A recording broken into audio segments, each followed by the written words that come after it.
Hey, what's up, everybody? This is Truck coming your way again. This morning, it's early in the morning. It's Friday morning. I came to make this quick video to warn my followers. I don't know if you guys been following the talk about a famine coming. Now, this article from the Guardian basically breaks down uh, the famine that's going to affect the third world countries or countries that aren't as developed as the United States. But we also see the CDC actually made a warning about famine coming to America as well because our food chain is being disrupted. If you've been going out and standing in line looking for food and products of that nature, you know right now that there's less on the shelf, and actually they're restricting the number of items that you can buy per family or per person.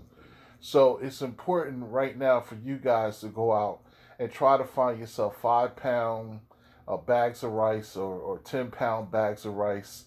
And then you want to go up on the Food Network, or if you have some Puerto Rican or Dominican friends, what you need to do is ask them how to prepare that rice so it tastes good, because many of you guys have children and they're not just going to like eating white rice all the time. And on top of the white rice, you want to go get some beans, some red beans, some kidney beans, some lima beans, some pinto beans, black eyed peas, whatever you can. And you want to get some the 5 gallon buckets. You can order them online. Um, the paint buckets where you can just the white ones. You put the food and the rice, extra rice in those paint buckets, and it will last a year or two more. Because I think rice will last about a year in his regular bag. You can freeze it; it might last another 6 months.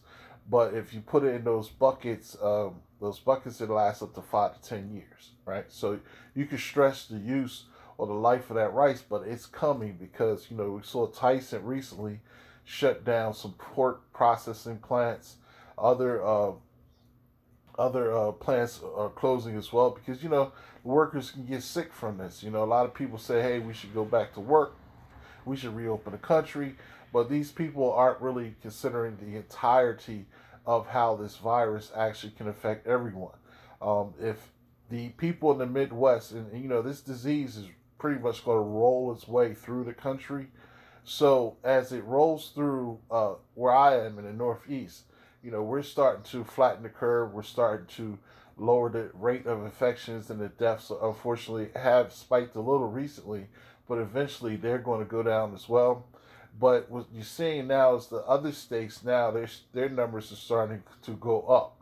So eventually, unfortunately, because some of the governors in the southern states have decided to open up their states and limited or even open completely, those cases are going to spike, and that means the essential workers, or that have to go out and go back to work, or even the people that are not essential workers, when they start to go back to work, what you're going to see is you're going to see that they are going to get sick. And then, if the truck drivers get sick, we won't have anybody to move the products from one state to another. That means your food. If the stevedores or the guys on the docks actually get sick, from the ships that come from other countries with produce and all those things, they get sick. You won't have anybody to offload the ships. You won't have anybody to load up the trucks. You won't have anyone to do a lot of these things. So be wise. Don't listen to honestly Donald Trump, because he doesn't know what he's talking about. Listen to Dr. Fauci, because he's a doctor. He's been in endocrine and infectious disease for almost 50 years. He knows what he's talking about. Listen to the people that have common sense, and do not go out here and expose yourself to disease.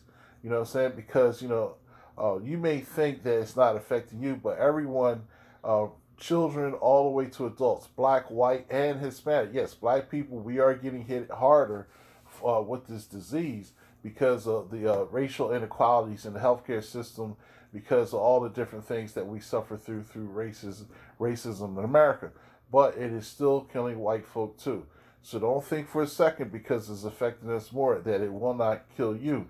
And if you do get sick and you have to sit in the house an additional 2 weeks or up to a month to recover, what are you going to do for yourself economically? How are you going to feed your family? How are you going to feed your children? So it's important to sit in the house and do the things you have to do now at home, find other ways to make cash on the side, and prepare yourself for what's to come. Because if you go out there and you help spread this disease, because that's what you'll be doing if you go back to work, especially if you had direct contact with the general public, you will be spreading this disease. And you yourself may contract it to the point of death, you know, or you're going to spread it to somebody in the family. You know, all this, oh, we're going to save the weak, you know, kill off the weak and all that stuff. That's foolish talk, because if this happens the way I had a dream, let me explain to you the dream. I had a dream. Okay, God gives me visions and He gives me dreams. I'm not going to tell you the vision, but I'm going to tell you the dream. The dream I had was one day I went to sleep, and I woke up in the dream, and I was in the dream, was in color. That's how I know it's a dream from the Lord. And I basically went to my boy's house that lived in Cherry Hill, and he was actually a cop at the time. Went to his house, and I walked up the driveway to the backyard where everybody used to hang out. That's usually where friends and family would knock on the back door, not the front door. You know, so I walked there and I went to knock on his door, and I said, "Hey, is so and so such home?" His father was sitting out in the backyard, you know, on his computer. He was actually a minister. So I said, "Is your son home?" And, you know, his name, I'm not gonna say his name. Knocked on the door. I'm sorry. He said, "No, knock on the door. He might be at home." And then his mom came out when I knocked on the door, and she said, "No, he's not here. I'll let him know that you came by." I said, "Thank you." And I walked out. And as soon as I walked out, I actually walked into the houses that looked like Philly and Camden. And in Philly and Camden, they had these wide alleyways in some of the properties, some of the areas of the city where people have garages underneath the house. And the alleyways are pretty big. It's kind of like a two-way street, some of them even a three-way street, right? So so basically, you know, I'm walking out this yard. You know, I went through a fence somehow, and I went through this yard, and I went into the alleyway, and in the alleyway, um, I could see the houses across the street from me with the garages. All the garage doors were up. They were up, and to my right, there were cars parked over. There were cars parked all over on the left, and they all looked normal. Everything looked normal. The houses would look nice and everything. Like Philly, you know, a lot of Philly houses do look very nice. And actually, those houses are also in Camden too, so they look like a mixture between Camden and Philly houses. So I'm walking towards my car, and all of a sudden, this heat wave. You know, that heat wave like you see during like coming up the heat coming off the road. Except it was like a wind, like when those nuclear bombs go off and they destroy a house in the desert. Well, that came through, and all of a sudden, all the houses in front of me were like messed up. They weren't burnt down or anything, but they were dilapidated. They were torn up. All the cars in the alleyway, the paint was stripped off them. They were on their tires. They were on bricks. The tires was laying on the ground. It looked like a real bad neighborhood. And then to my right, I saw two dudes dressed in all black with sunglasses, everything on. And they were fighting over a box of cereal. They were cussing each other up. Oh, MFR, I found it first. I found it first. Ladies and gentlemen, that's famine.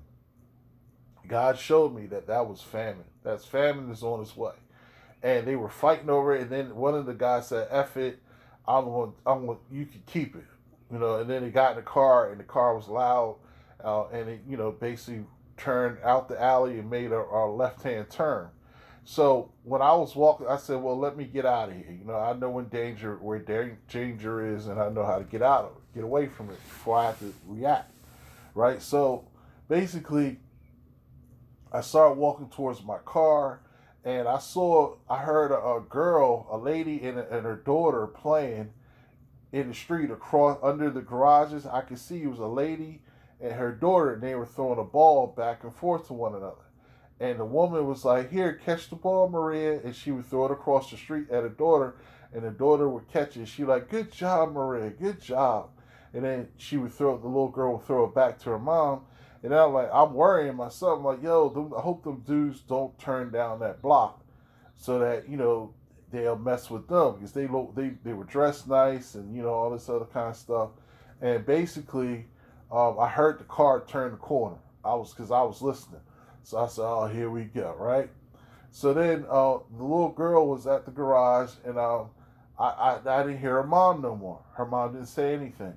So I went and grabbed the little girl, and I took her into the alleyway, and we hid against the wall, and that's when I woke up. So basically, ladies and gentlemen, I was shown in a dream and a vision that the Lord is showing me that this country is about to go through some very difficult times.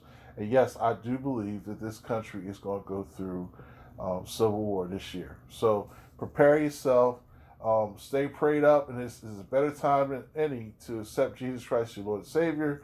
Make sure, because, tomorrow's not promised to anyone, but eternal life is. And, be honest with you, civil war, anybody can die, right? So make sure you have enough food. Make sure you have enough provisions as far as guns, ammo, and all that kind of stuff to prepare yourself to protect your family.